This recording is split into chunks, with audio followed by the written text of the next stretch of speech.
If you listen close, you can hear the hissing of that steam coming out.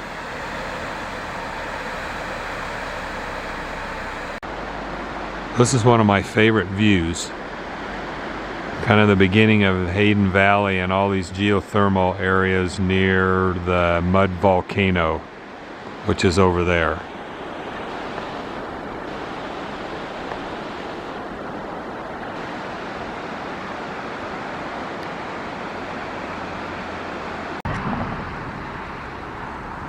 That's pretty cool how the steam from that geyser off over there on the side of the mountain gets caught in a little bit of breeze and temperature inversion, and it kind of goes across and fills the valley back behind it. Sulphur cauldron. Yeah. And it's boiling. No, it's not. It's carbon dioxide being released. But it looks like it's boiling. But here we are standing up here and we feel safe. And down there, just 20 yards, it's doing all that.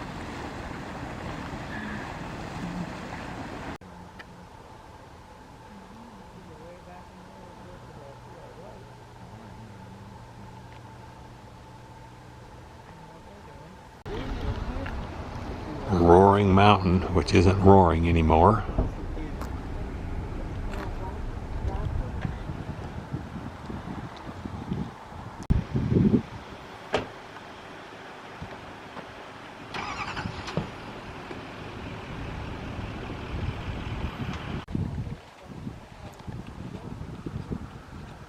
This is Monmouth from the Upper Terrace Drive.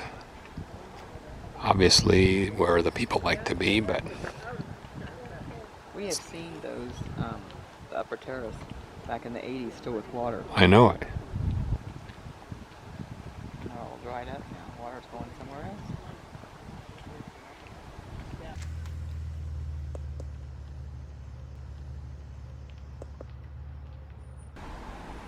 Well, we got a little walk out of the deal. Well, this is Canary Spring, which looks pretty dry from here.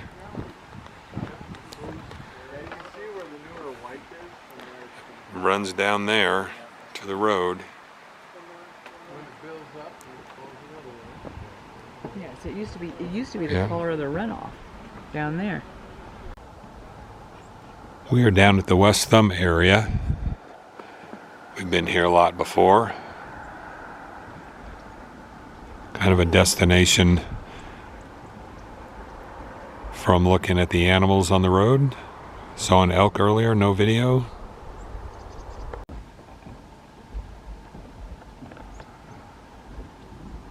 Blue Bell Pool, they call this. Every once in a while you can see a little bubble come up over on the right.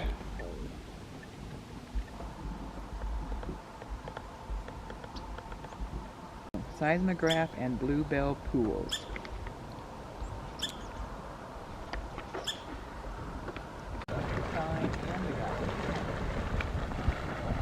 That one just got a little bigger, now it went down. Lakeshore Geyser, this is called. Vents are underwater in the spring and early summer. Once exposed, the geyser may splash a couple feet. Accounts from the 20s and 30s tell of Lakeshore Geyser erupting frequently to 25 feet. Since then, it has been mostly inactive eruptions, having been seen since 2003, and those were small.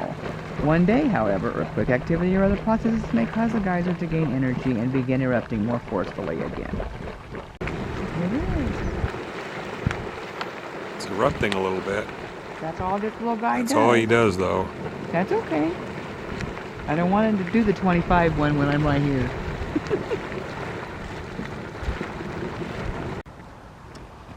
You can see all the different colors coming down. I'm too short.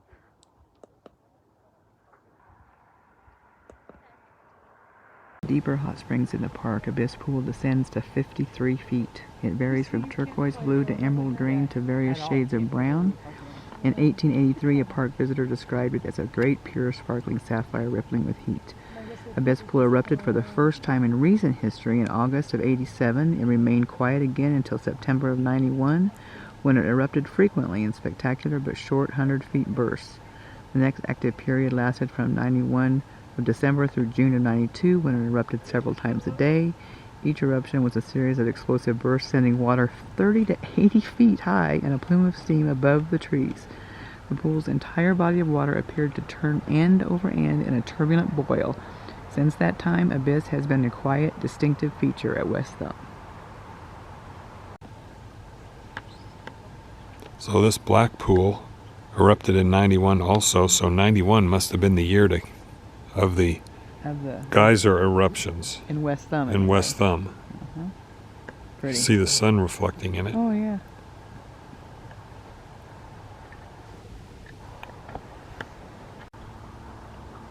You can get the reflection in the pool and the lake reflection up there. Before the people that are walking up the boardwalk. No, that's not. I think it's a different one. You can hear them bubbling.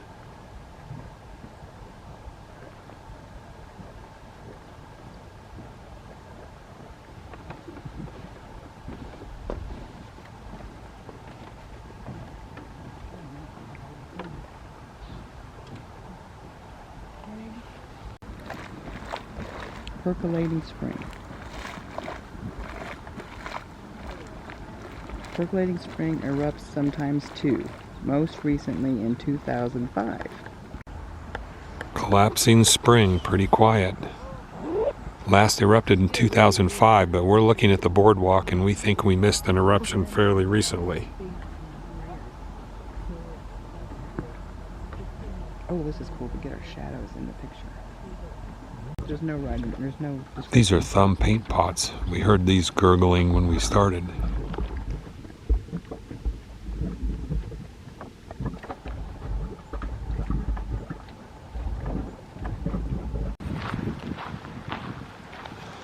We are starting out on the Fairy Falls Trail to maybe see the Grand Prismatic Spring, but the fog has to clear.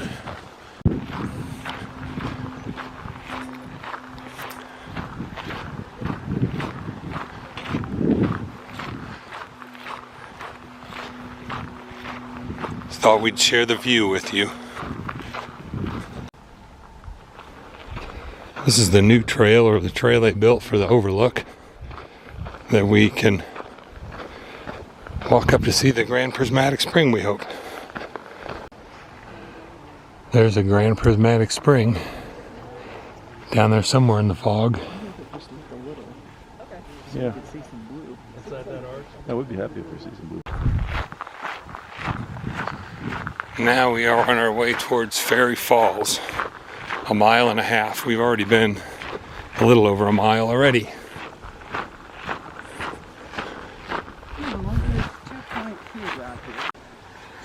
Little stream running through here. Probably bigger right now from the rain we had last 2 days than it was the other day. Unless they just tear them down as they go. I don't know. It's a different kind of dense than the redwoods.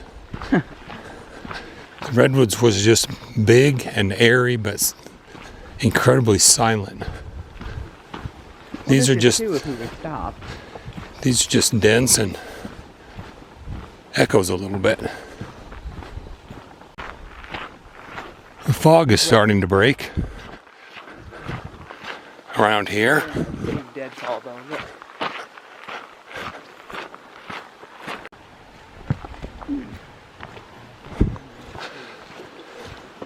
A little muddy through here.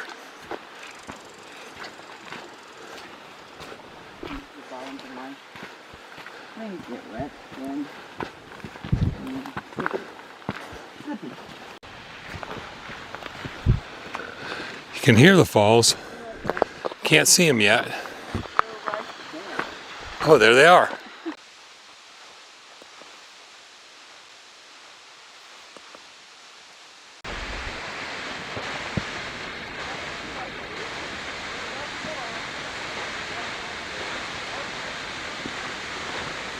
That's it, Fairy Falls.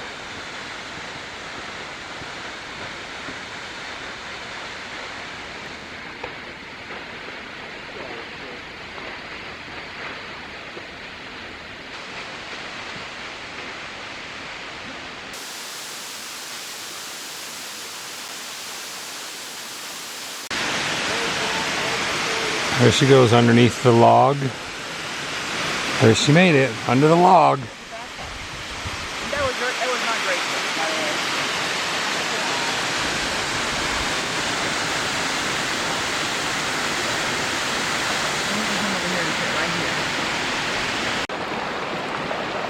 When we got here up here, we were the only people here, and now it is a zoo.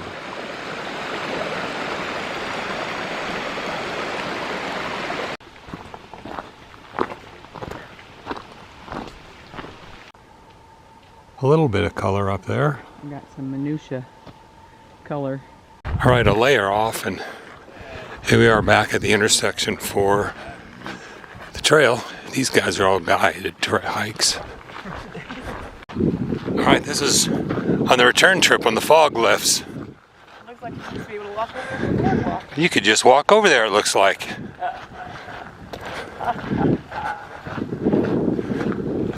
Very pretty. Here's our first view. This is what we came up here for.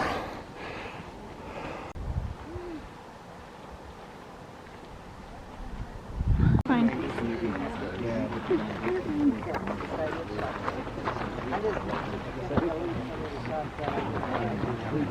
Grand Prismatic Pool. Spring. Okay. The Grand Prismatic Spring. Biggest one in the park, supposedly. Thank you. 9 million people up here. Yeah, we wouldn't have had because it was all fog. Me too. Well, if we can come back up here, maybe tomorrow.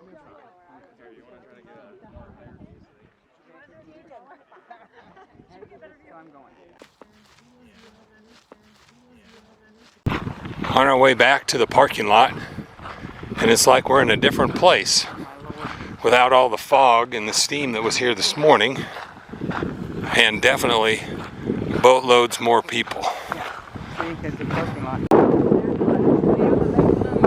At the end of our walk, this is the Firehole River.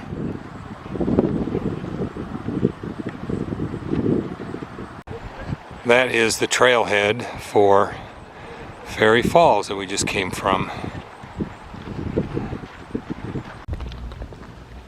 Well, if you're at Yellowstone, you have to go to Old Faithful. Only because we are walking right up to it and it's going to erupt in 10 minutes. We were not planning our day around. There you go. And probably won't see anything because it's kind of foggy. That's okay. It's different. Okay, this is the real thing for Old Faithful, sitting around waiting for it to go off. But the fog just all burned off in the last 5 or 10 minutes. Maybe this is the real deal. It wants to, it's trying, it's starting. There we go.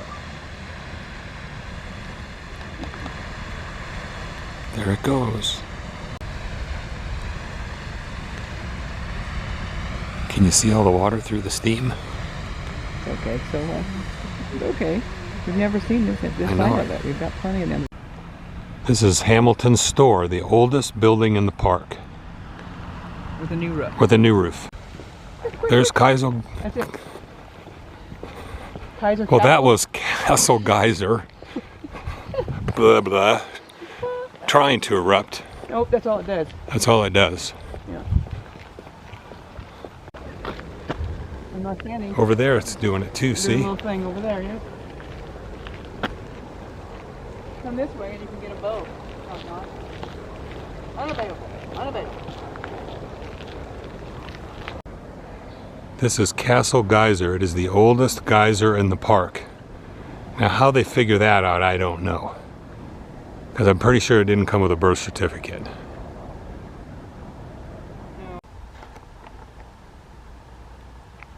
We're just out here on the outer rim of the Upper Geyser Basin having a little walk. There's not a lot of thermal features here, but there's not another soul either. So we're just walking along to avoid the people, and then we'll cut across and go back on the other side. And why are we avoiding the people? Because I hate people on my vacations.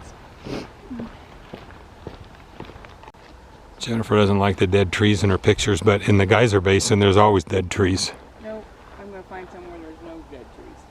She's convinced herself she's going to find a place without dead trees. That is back towards the Old Faithful area.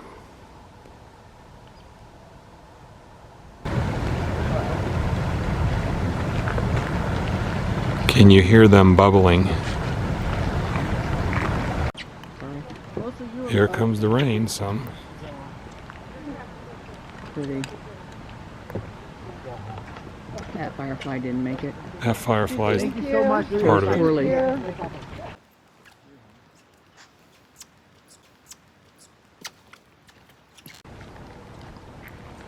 Little rainbow up there from the rain shower we're in. And in this direction you can see the rain falling in the sun. I'm in big trouble. And Jennifer's in big trouble because she told me not to put the raincoats in the backpack. C-130 doing a tour of Old Faithful and Yellowstone. Looks like Old Faithful is going again.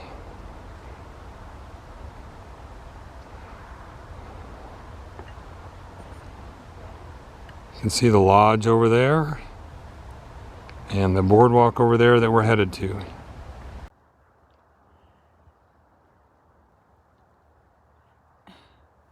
Okay, we're starting out again after Jennifer placated me and we walked back to the car to get our raincoats. So now, as she says, we are assuring it won't rain anymore. I mean, it's raining over there. It's raining over there and over there, but not where we are right now. There will not be a drop on us for the rest of the 2 hours that we're here. Buffalo out there, just hanging out.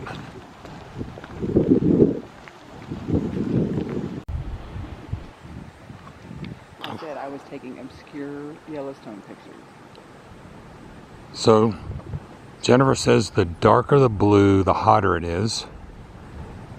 And then as it cools down, blue, green, orange, yellow, brown. And the colors actually come from the organisms that live in the water. Except if it's blue. Except if it's blue, there are no organisms, and From the light refraction. and that is a light refraction, just like our pool is.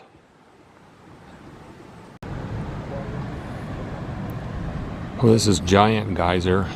It hasn't erupted since November of 23. We are at Giant Geyser, and we are at Grand Geyser waiting for it to erupt, having a sandwich. Then geyser is going off, which is a trigger before the main geyser goes off. It is the tallest predictable geyser in the park.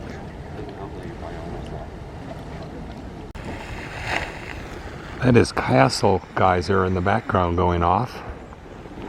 I think we missed the main eruption. They said that the steam continues even after the water has done, but that looks like water there coming out of it.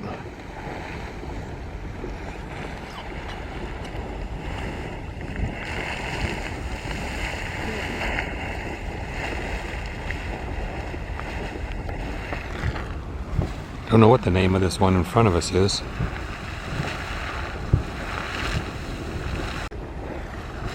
The little one in front that's erupting and bubbling is called Sawmill Geyser.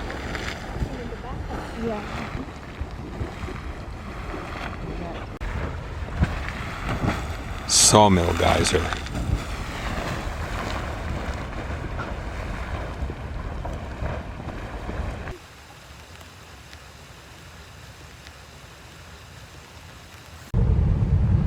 Now you can hear the steam.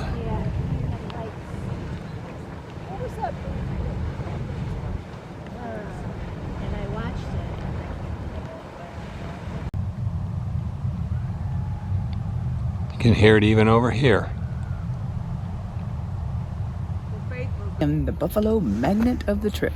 We're on the boardwalk here at Old Faithful area, and there is Fred. No, Ollie. Ollie from Old Faithful, we said. Ollie from Old Faithful, right there. Yep, here's the boardwalk.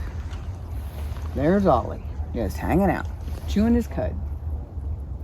Yep, swishing his tail.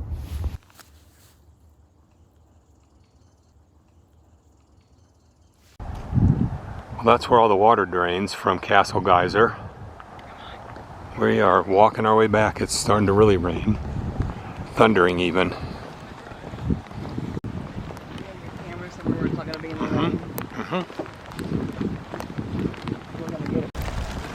Well, now it's hailing a little bit. Well, that's doing.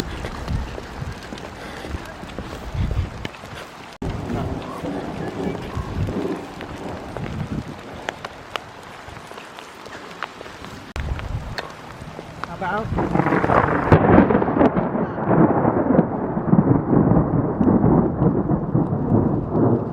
Get up here and quit. Better.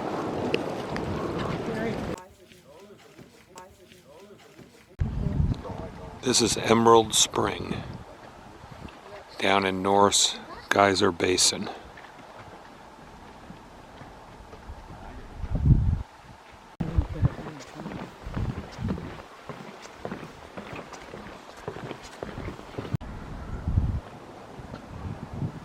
This is Steamboat Geyser.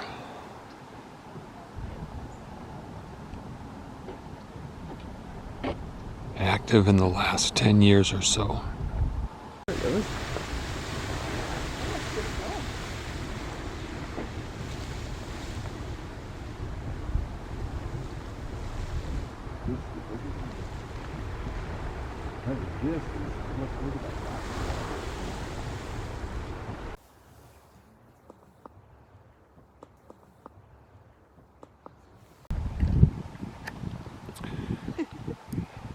Norris Geyser Basin is the most active geothermal area in the world.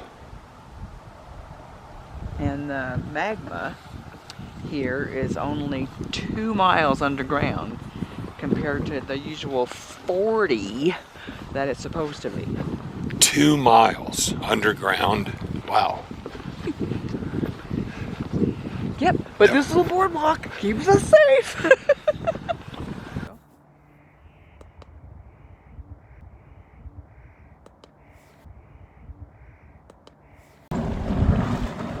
This is Puffin' Stuff Geyser. I said, Puff Magic Dragon lives by the stream and frolics in the mountain oceans blue in a land called... Oh, I can't remember it, but that's the little children's song. All the neat colors in the runoff.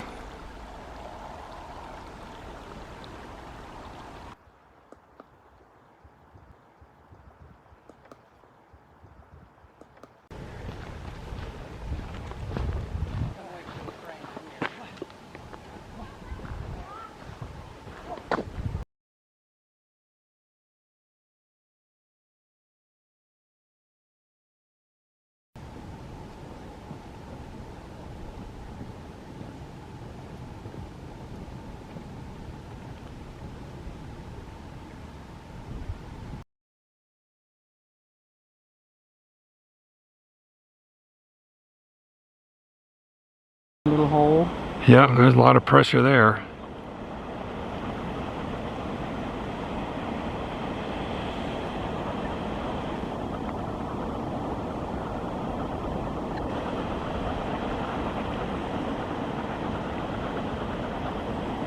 Tiny little vents. And they're trying to push all that. That's right there behind there. Oh, there it is, yeah. Right there. Just a different angle, right? Yeah, oh, for sure. The fastest changing area in Norris Basin, that sign said. Well, yeah, I said, because the day this whole thing that's going to blow over there, where all that stuff is trying to come out of that tiny little hole. Remember, the magma's 2 miles low.